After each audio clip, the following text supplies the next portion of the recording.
What's up guys, George T from the Wagen here. This week we're going to be installing Ross Wulf's Viton Pushrod tube seals. When you order your pushrod tube seals from Ross Wulf, there's going to be one question they're asking you. Do you have factory original push rods or do you have the collapsible spring push rod? That's going to be important in ordering, and we're going to go over that a little bit later in the video. If you guys watched the 64 Baja video, this was the original motor that came out of it. It had broken intake boots and CV grease had splashed up all on the backside here, which made it look like the motor was blown. Once I found out the intake boots were broken, we realized that this motor is salvageable. It still rotates perfectly fine. There's nothing wrong with it as far as that goes. We're just going to do a little quick reseal. In order to start the process of the reseal, I had Ocean take out the valve train, separate all of my push rods by cylinder, and also clean up the engine to get it ready to reseal. And I can't stress enough, the cleaner you get, the better job you'll have in the end. When we took the valve train off this engine, we have the same, you may have seen these exact pieces of cardboard in the past on other motors, but we have our cylinders marked with exhaust and intake. These are the locations of our push rods, exactly where they were in the motor. And we have our rockers separated as well. I've already gone in and I've retorqued the heads, and as you see I put sealant on those four bottom that actually stay inside the valve cover area. We've gone through and cleaned up everything off of the case in there to make sure it's nice and clean up everything on the heads right there. When you do this kind of cleaning, it needs to be like sterile clean. I know this looks kind of filthy, but it's actually really clean. And right before installation, we're going to go through in all these pockets right here and wipe them down with alcohol to make sure that they are good to go. So these are the Fast Fab Seal Pros that we're using on this particular application. We're going to be using the Ross Wulf Viton outer pushrod seals, and these are basically the JC O-rings and then the JC washers they give you. These particular spacers, these washers, were provided by Ross Wulf with these seals. So on a standard application for say JC or even these Fast Fabs, they have a washer that backs the largemouth side over there, but nothing on that end. And what it does is it gives this a failure point for it to flop over onto. So what we do with that is Ross Wulf has now provided a spacer that goes over that end. And so now that seal has a backer on it just like the other side does. I really like that. That's putting thought into your product right there. We've already cleaned up everything you see here, so it's all ready for assembly. I'm going to show you how we put the push rods together, and I'm going to show you how we actually install these onto the engine. The way I've laid out all my parts here is basically each one of these rows is for one individual tube here. We have two of the push rod tube seals, two of our supplied washers, and then two of the O-ring gaskets. Our O-rings are going to go into that channel right there. So these are the Fast Fabs like I just mentioned, and I'm noticing a very slight difference in these. So we pulled these off the motor. There were no stainless washers on this side like there should have been. Might have been why this was leaking. So I have a JC kit here that I ordered the spacers and the O-rings out of. And we seem to have a little bit of problem with that thing bedding all the way down. It stays up a little bit. When I compare it to a JC tube, I mean, that thing slips without any problem and beds all the way down. Zero resistance and goes down. The solution that I found is I have a 15/16 socket there, and I just push that sucker on. You see that it even took the thing up with it. And that gives it a nice bed. Just make sure that this washer, if you happen to be doing Fast Fabs like these, make sure that bed's all the way down so you get the proper seal out of it. When you're putting these O-rings on, you need to be very careful not to rip that O-ring. They only give you the required amount in there. So a little trick that I do is I got my little pick here as I hook on it. So I'm going to take it this way, and I'm going to squeeze it together this way, so it makes a small little pocket here for me to get into. Now once I'm in there, with the shape of this hook, I can just take it to the next one. Just like that. And then just unhook right as soon as you're done. Alright, we've got all of our O-rings on our lower half, and this is what we call the case half, and these taller ones are the head half. So I've got one washer already on this, So now we're going to put the rest of the washers onto here.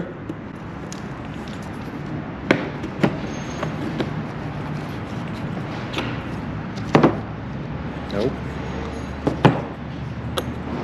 This is my first time working with these Fast Fabs. It's kind of odd if they have their own specific washer, considering that I couldn't find a rebuild kit for Fast Fabs. I bet they have it somewhere. But so long as we're getting those bedded in nicely, I'm not worried about it. I already purchased the JC kit. The difference is absolutely minimal. It's a very VW-like thing to do though. Like that someone would get their own, like, nope, this is our specific washer you have to use with it. And I guess the Ross Wulf one is too. They have a specific washer, but I actually kind of like the fact they have that, because that's one of the problems I have when I do these, is failures on the case side, and it's usually the seal squeezing out of that. So I'm actually happy that we have a washer going on that side now as well. I never understood that about the other kits either, because they had a washer for the head side and not one for the case side. Last one.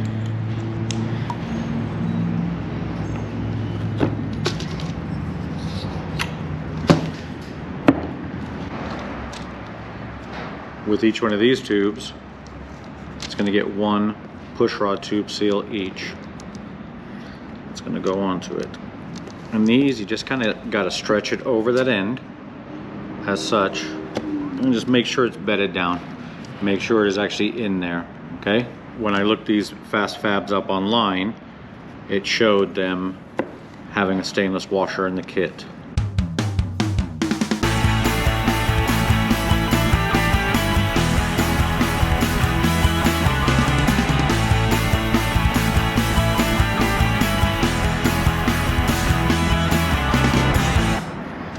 All right, one thing I'm going to point out about the Ross Wulf seals as opposed to the other seals is they're a different durometer. So they're a little stiffer than the silicone or the factory ones. They're a little stiffer, so you see I'm having just a little bit of trouble. This end's also gigantic, so even with the silicone ones you got to stretch them over, but you can see I'm having a little bit of trouble getting them onto there, but once they're on there, they get a really good bite. It's just a matter of putting the effort in to get them on there. And I give them a nice little press on the table. You can see how clean everything fits there. It's butt up against it. The seal goes on there. I'm going to show you why I'm struggling so much. These both take the same seal on them, and look at the size difference there. That one can index into this, and with the additional stiffness of the Ross Wulf, it's a little more difficult to get it on there. Why go through the trouble of using a Ross Wulf? The material they make these out of is called Viton, and this is from the oil industry. So they use it in oil drilling rigs and any sort of oil transport. All the pipeline, everything like that, stuff like that, it's sealed with Viton. Jason and Jared designed their seals. Number one, these are reusable. You can clean them and use them so long as they don't get damaged. But because these are made for the high temps and the chemicals that the oils are in, they're made to resist it. So that's why the Viton. It is worth, let's hope, the additional effort it takes. Because I mean, that is, you saw this tube indexes in the other one, and they aren't different size seals. Not factory, not JC, nobody. They don't make a different size seal for it. It's just you have to stretch this one for the head side a little bit more than the other. This is the case side, and this is a washer provided by Ross Wulf specifically for this side here. And there's a little bit of play there. It's not a big deal. This is going to go on top of it, and you see that, dude? It pushes right on, no jingling. It's holding that seal in place. That seal is 100% backed. It has something behind it very similar to this one. Why this isn't in the initial design, I don't know, but it should be. Because every time I have a failure with adjustable push rods, it's always on the case side, and it's always on this seal that isn't backed. Sometimes they get squished out. Because of the noticeable size difference, you can see how easy these install onto the case side. All right, we've got our head side and we've got our case side. We've got seals on both sides and their respective washers on both sides. We have the two O-rings on the case side, and then we have the spring. So the way that these go together is this spring goes over this end. You gotta make sure you get it clear putting these dudes on. You don't just jam these together now because you're just asking for a problem. You need to get yourself a little oil. I got my little oiling can here. You're gonna apply just a paper thin layer inside here, just like put a little bit on your finger and move it around. And you're gonna put a little bit on that as well. And then you're gonna squeeze them together. So this is oil and a little bit of STP oil treatment inside there. I usually use that when I'm doing any sort of assembly. So I'm just spinning the push rod with my finger in it. Like I said, I'm not trying to douse it. Like, look how much is still on my finger. And I'm gonna take that same thing and just put it over that first O-ring. When I'm putting these on, I'm doing a twisting motion when I'm doing it, so it's not hurt anything. Okay, so now that's over both O-rings right now. And here's a little trick that I do to make sure that I don't put this thing under too much stress when you're putting it onto an engine. Because you really do have to compress this sucker down to get it in place. So what I do is I do that compression here. I make sure to do about 2 or 3 of those so I know that this thing can compress all the way down. That's really important. If you don't do that step there, when you go to put it on the engine, you're gonna have to squeeze this thing together so hard. That's when you start making a problem for yourself. That's where I notice my problems come from. I'll have too much pressure on this side because it's taking so much effort to collapse that spring over it, and that's usually where these things will split out and come out of place. So I'm gonna get the rest of these built, and then we're gonna put them onto the engine.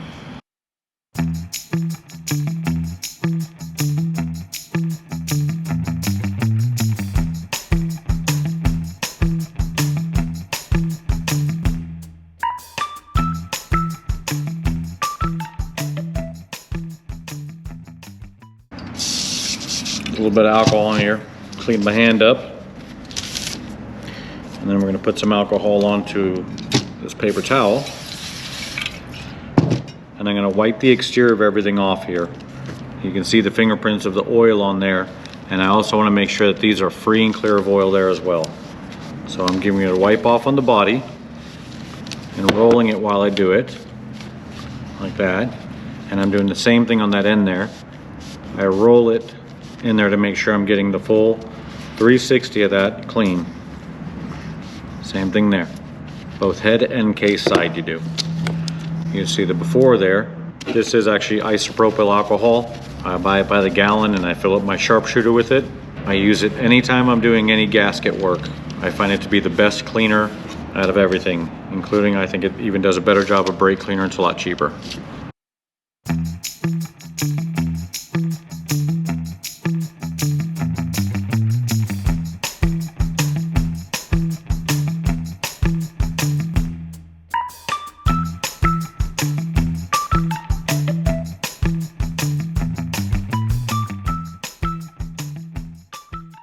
Earlier I was referring to this as case side and this is my head side. Before you actually go to install it, make sure you give it some compressions so it moves easily. You're going to put it on the case side and then you're going to push in for your head side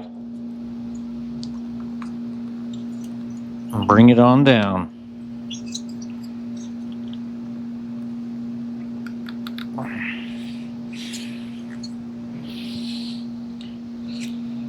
Once I have it in position, I'm looking at both sides and I give it a roll. And I'm making sure that my head side is bedded completely down and my case side is bedded completely down. I really like, with that additional washer behind that seal now, it gives that seal a full backing. So it doesn't run the same risk as popping out like I've seen them do in the past.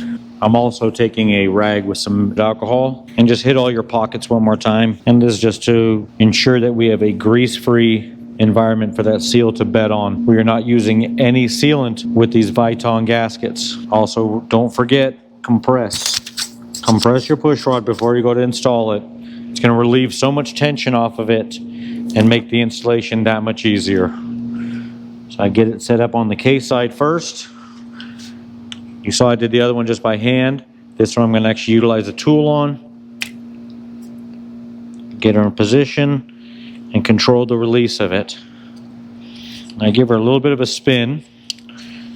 And I always verify that my inside is bedded all the way down. The inside is where you make the majority of your mistakes on this. The head side's always fairly easy to do.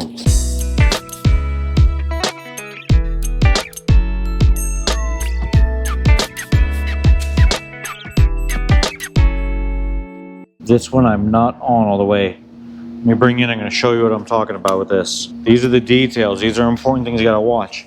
It's not bedded the whole way. If you didn't double check your work, you'd think you were good to go there. So I need to actually loosen this up. I'm going to pull on this side of it now and get that dude to pop into place. I'm just going to pull the pressure this way. Use the case as my fulcrum point.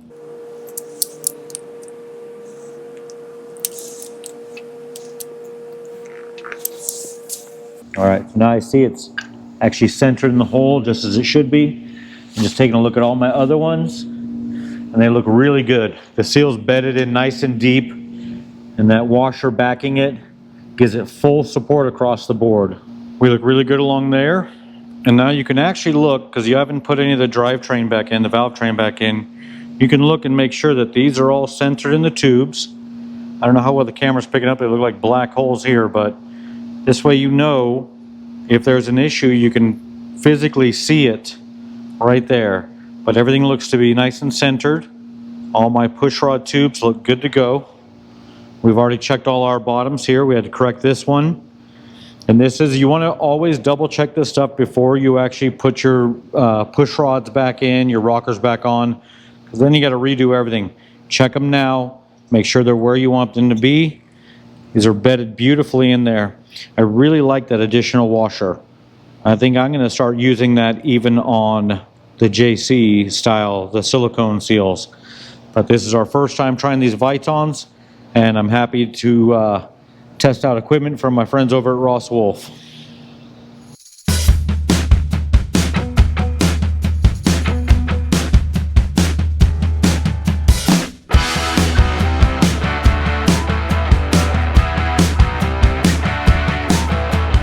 We have our motor upside down and backwards right now, so I know that this is cylinder number 3. This is the flywheel side of the engine. This is cylinder number 4. This is on the pulley side of the engine. Our piece of paper now is upside down and matching the exact same layout we have here. So there's no confusing it. When I pull this out, this is number 3 exhaust, and that goes into 3 exhaust hole. 3 intake. Goes into 3 intake. 4 intake and 4 exhaust. A simple piece of cardboard like this, the organization helps out tremendously when you're going to put a motor back. And you should always put the push rods back in the location where they came from. Back down to the normal side. This is still the 3/4 side. Just angle the motor back a little bit. Our push rods are installed, and now we're going to be putting the actual rocker assembly on it. This is a stock rocker, so it's pretty basic. And all I do is when you get to this point is start setting these dudes up to where they go into their respective pockets. Alright, so each one of those is now bedded in. Our push rods are in the cups on the bottom of those rockers. And at this point here, because it's been a while since the motor's been going, I just put a little drop of oil on each one of those. And this is like my assembly lube concoction. It's got oil and a little bit of STP oil treatment in it, so it's a little more like honey. So it'll hold to places instead of just falling right off of them. Putting a wave washer on there, M8. And since we're replacing it with standard hardware, there's just an M8 by 125 nut that we're putting on there. And this will be getting torqued to 18 foot-pounds. It's an M8 18 is your standard torque on that. I don't know if I mentioned it in the video, but you can see behind here, there's silicone on these 4 in here. So we took the 4 lower head studs off, cleaned and sealed the hardware, and then re-torqued the head in the proper sequence to 25 foot-pounds, because this has an M10 head stud. So 25 on M10s, 18s on M8s. Our rockers are M8s. We're going to that.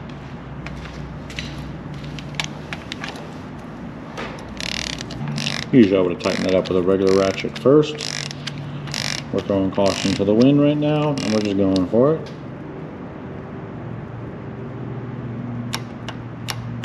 That's it. You're waiting for that click. Don't force anything out of it. Nice and easy. When you start actually feeling the resistance, that's when you'll slow it down. All right, starting to feel resistance. There we go. We're clicked out. So this rocker assembly, push rods, everything's installed on this side. We're going to install the other side first, and then we're going to go through and we're going to adjust our valves on this. Always adjust your valves after you've had your heads torqued and all that stuff. And after you remove your rockers, I always check the valves too. Here you get a better shot of what I was talking about, the sealant on the washers, and I also put it on my hardware. This is the 1211 triple bond. Then here we have our cheater sheet. Cylinder 1, cylinder 2, cylinder 1, cylinder 2. Once again, I can just pull them directly out of my cardboard sheet and put them into their holes. Another thing we did when we had everything out is we go through and we clean everything. Something I didn't do in the last one was usually I put a little bit of oil onto these guys here. Not a ton, I'm not trying to make them swim. Putting a little bit on each one where it's going to go into the cup. I'm going to put a little bit where the rocker is going to touch onto there. Alright, we got our 1-2 rocker assembly. Put each one in their cups.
Future reference when you're doing this, I mean, look how rounded that hardware is. You do not need to get Gorilla Tight with these. You need them snugged. Another problem is when people make them Gorilla Tight, you saw I had trouble adjusting a few of them. They mess the threads up right at the point of adjustment. So you'll go to tighten your lock nut and it moves the stem with it because the threads are so jacked on it you can't help it. If you're putting bales on for the very first time, you remember this makes a frown. When you're putting it on the proper way. Don't have it smiling at you, it should be sad. Like that is the proper way, a frown. With our 3M weather strip adhesive, we put our gasket in place. Make sure that she's pressed in all the way around. No sealant on this side of it. I only glue the gasket to the valve cover. You can choose to have these things sit overnight like this, or maybe about 30 minutes to an hour they'll be set and stuck in place. Put them on. You feel you got it nice and centered. Put that dude on in place there. Put our frown on it.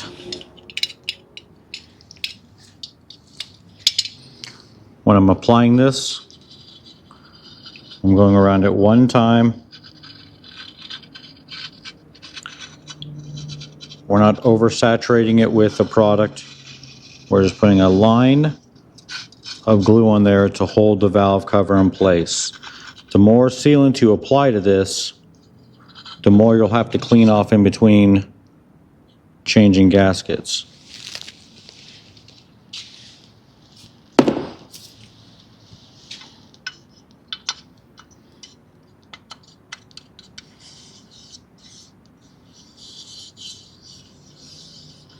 Give her a squeeze and everywhere, make sure that she's bedded.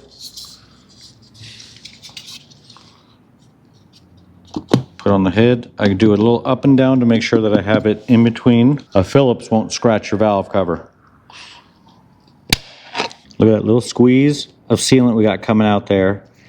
And we can see our valve cover gasket is really nice and tight up against that head. We have the same situation on both sides, and that's what you want to see. We know that this should not leak. The only reason this will leak, and there's a problem I've been having, is the compound of the gaskets themselves. I've got 100 crappy gaskets over there I can't use.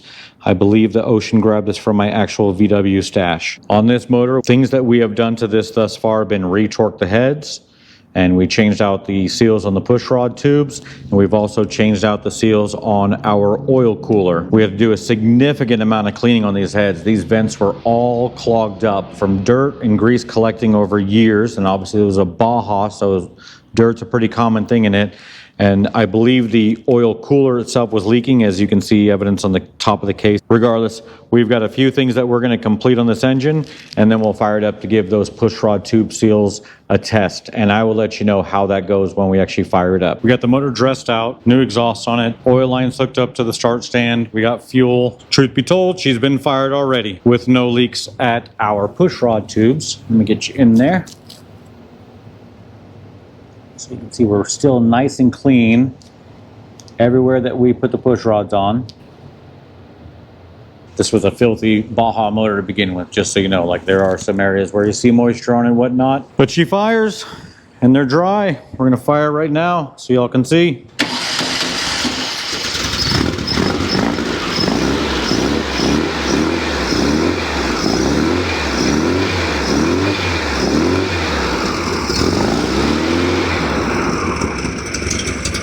So I've had her go for a couple of heat cycles just to make sure. Once again, sometimes we get too busy to film.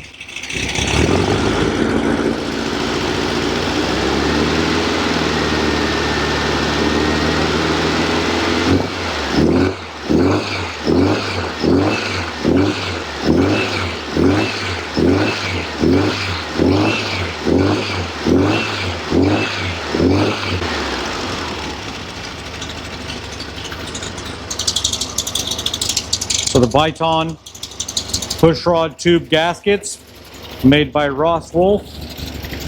They're George T approved at the Wagen. I'm very happy with them. There's no sealant whatsoever on those pushrod tubes, and they're holding dry right now. So I'm going to give an update on this once we actually install it into a car. I don't know what car it's going to go into. This is the old Baja motor from my Baja motor video where we do the Ace racing engine swap. But we don't have a candidate for it going to yet.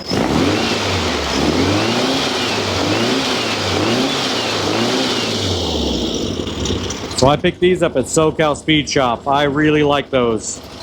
They're a coupler that goes from 1 3/4 to 1.5 inches. And I don't think that's ever going to rot out compared to the factory boots that we've had to replace all the time. We put J-tubes on this and a header. Funny enough, I got that header from the owner when he was cleaning his garage. This is an old school impy tip that I had out back that we just kind of scrubbed clean, and we hit it with a VHT high temp flame proof paint. I had to clean out the jets on the carburetor. This thing had been sitting for a bit, and my one squirter on this side was not working. And we've set up the breather box. So I have our main feed there. So this is the crankcase relief, like you would have factory. And we do have it coming off of the air filter to relieve pressure in the box. And that there. No vented valve covers. I'm not a believer in vented valve covers. We also took the cheap Chinese valve covers off of this, and we went with factory bales. Can't beat the factory ones. This has stock rockers on it. No need to waste your time with that. She runs good.